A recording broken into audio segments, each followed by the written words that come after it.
That's what I enjoy doing. Like I just genuinely enjoy it, dude. I love the game of YouTube. Yeah. I don't care how rich I get. I will always play the game. Yeah.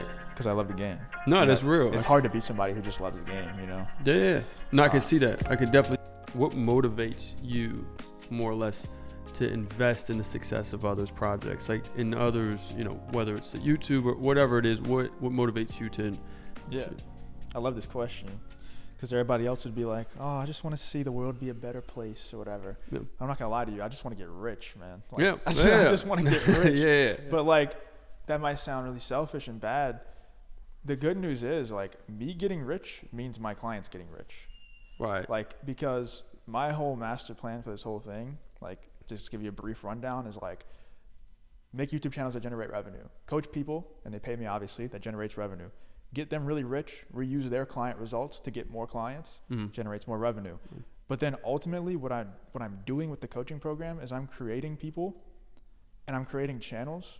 I'm basically like implanting my beliefs on them, making them successful. And then I offer them an opportunity for me to take equity in their channel, and then I place my team in their channel to where they don't have to think about shit.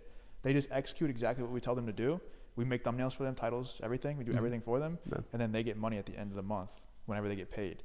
And I have equity in these channels. And then what I really want to do is have that be a portfolio of channels that's generating 200-300K a month, whatever, and then exit that for 7-8 figures, hopefully high 7, low 8 figures sometime in the next like 7-8 years, something like that. Right. So the reason why I'm doing it is because it feels great to help people, no doubt, but that's what everybody says.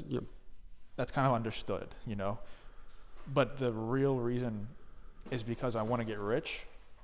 Luckily, that means everybody else getting rich too. Everybody that pays me gets rich too. Well, I think that what you're saying is definitely, it's insightful, right? Because I'll see a lot of people say, they'll sort of get their priorities mixed up. You know, they'll look at it and they'll say, oh, well, you know, if I get a big YouTube channel, then I'll have more exposure and then I can talk to more people and then they can hear my message. And it's like, yeah, right. Or you could get money, right, and then still help people with that. Like, what could you help more people with, right, in a true way? Like, could you help people more if more people know you, or if you have money? Like, just be honest, you know. And I think it takes a big person to finally realize that, hey, maybe I don't have to have my ego all about this, and maybe thinking about how to help the greater good means making more money, which means thinking about the customer better. You'll have people that think about themselves and they make a shit fucking, they make a really bad product because they're not thinking about the customer, thinking about themselves. You know?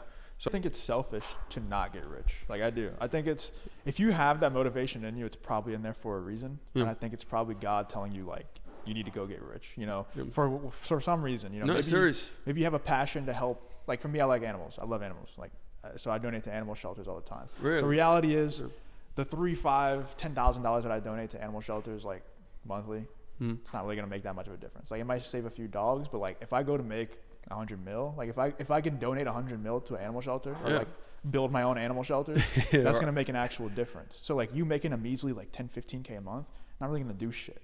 But if you go and actually try to execute on your potential that you have, and you make, you know, 9 figures, 10 figures, you can actually make a real difference in the world. And like, you know, talking about shit on Twitter, it's not gonna do anything. Right. But if you actually get powerful and rich, you can make a difference. Like, you can do something. 100%. No, I'm glad you said, like, I think that might be one of the most important things. I think a lot of people that want to get started with entrepreneurship and want to get started with running their own company and want to do their own thing, I think that's one thing that they sort of have a fear about, is like this fear of like, oh, I don't want to worship money. I don't want it to all be about money. It's like, well, it's not all about money, but you need money to change the world. Like, to do the stuff that you want to do. Right? Isn't that right? Isn't that what you said? Come see. She agrees. I agree. You know, like, people, you know, I think it's just a childish point of view. Like, I used to say shit like that. I used to tell my parents, like, I don't care about money. Yep. And like, that is such a fucking dickhead thing to say. Because they worked their ass off to have the money that they had, you know? Yep. No, that's like very real. I completely agree with what you're saying. What legacy do you hope to leave behind in your work with YouTubers and their growth? You know, do you have a legacy that you have in mind? Honestly, I don't really care about like legacy in terms of like what the general public thinks of me. I don't really care. I just want the legacy that I want to leave is for myself when I'm at the end of my life, just knowing that I made the right decisions. And what that really looks like is kind of how I choose, how I decision make now is like, you know, me and you, like we spent time with Justin Waller before. One of the things that I love the most is like a thought process that he uses. He called the rocking chair test. You remember him talking about that? I remember that. I remember he brought that up. Yeah. It's basically like whatever is at the when you're at the end of your life and you're just an old man, you can't do anything. You're just sitting in your rocking chair, reminiscing. What would that man want you to do? Like, what decision would he want you to make? Alex Hormozy also talks about the decision that I always make is the one that will leave the more epic story. It could be an epic failure or it could be epic success, but it's still going to be epic either way. If you're stuck and you just don't know which route to go, like, oh, should I quit my job? You know, I'm making decent money from YouTube or whatever. Should I quit my job and go all in? Which one will make the more epic story? You know, what would your rocking chair self appreciate you? What choice would you appreciate you making? Yeah. It's not working in your shitty ass job. I can promise you that. So, no, that's true. You know, and it's not always as easy as that. Like, I'm not saying that I'm perfect and every single time I'm at a crossroads, I always make the more epic decision. Of course not. Yeah. Right. But that's what I like to, that's an easy way to make sure you always choose the right one. If you were to go that route, even if you fail, like, at least you have the story, you know? Yeah, I get that. And your later self will appreciate the story.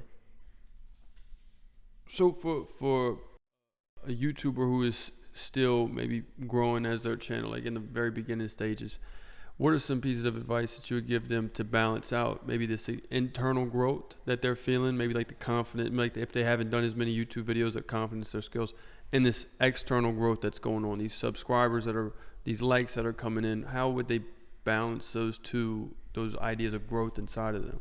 Yeah, this is a great question.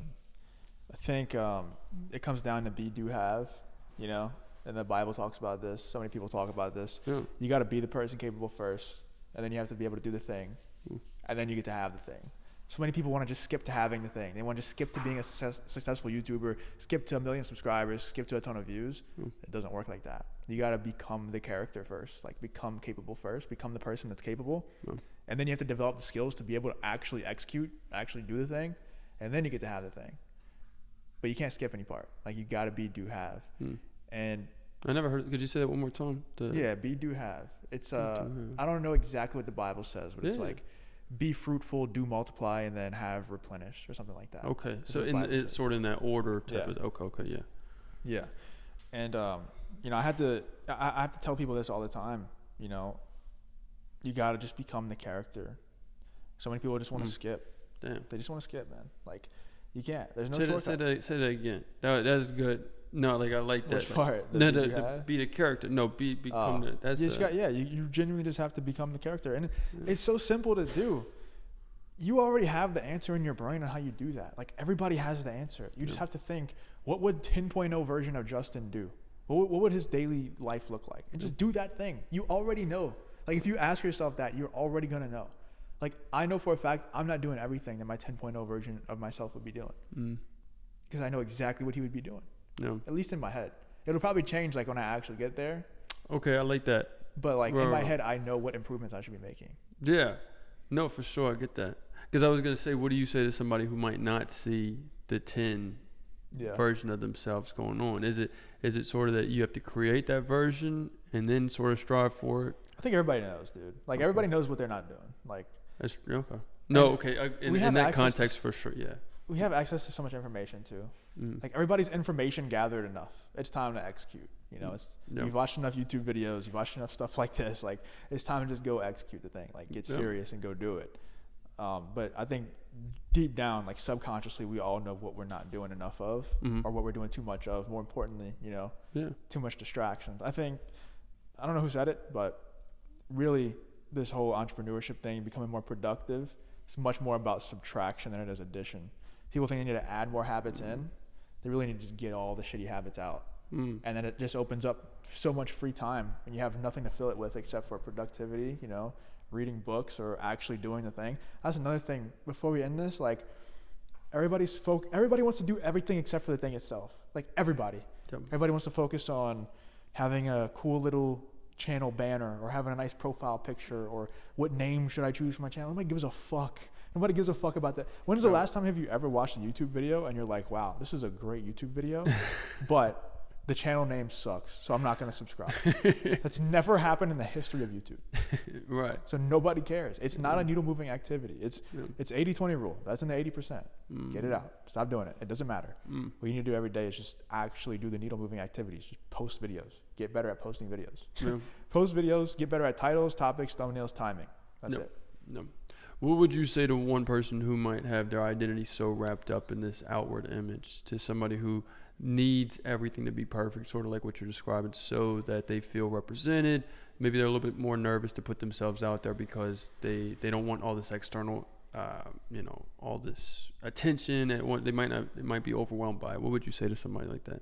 Yeah, I used to be that person, that exact person. Like, I would record every video, and if I heard the smallest little mouth click, like from my mouth, I would scrap it and redo it. I have actual like diagnosed OCD to where my hands are literally cracking because they're so dry because I wash them so much. It's really bad. Like I didn't know that. Really fucking bad. Yeah. Like this might be TMI, but like it is what it is. Just so you understand that I have real OCD. Before I eat every time, I have to pee. And then I start like warming up the food, microwaving the food, whatever. And then I go pee again. And then I have to wash my hands again. Like I have to make sure my bladder is completely empty so I can enjoy my food. Like it's the weirdest shit, bro. And I mean, no, that's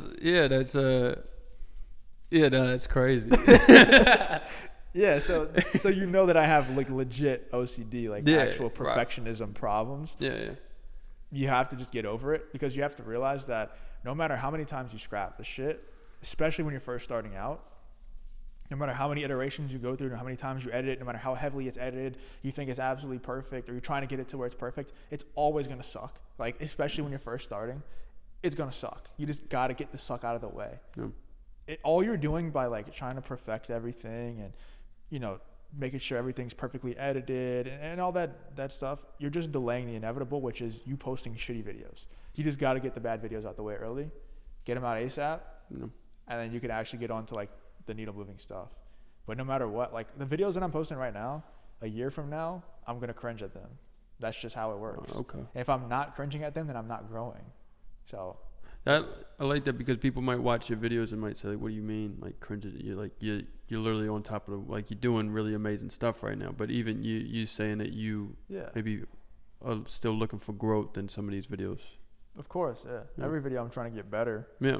So naturally, like if you're trying to get better every single video, you look back 365 days later, you're going to cringe at your old stuff. That's just how it works. So that's just how the game is, man. If you can't get over being on camera or posting YouTube videos, get over the perfectionism, you're just not cut out for this game. Like that's the harsh truth of it.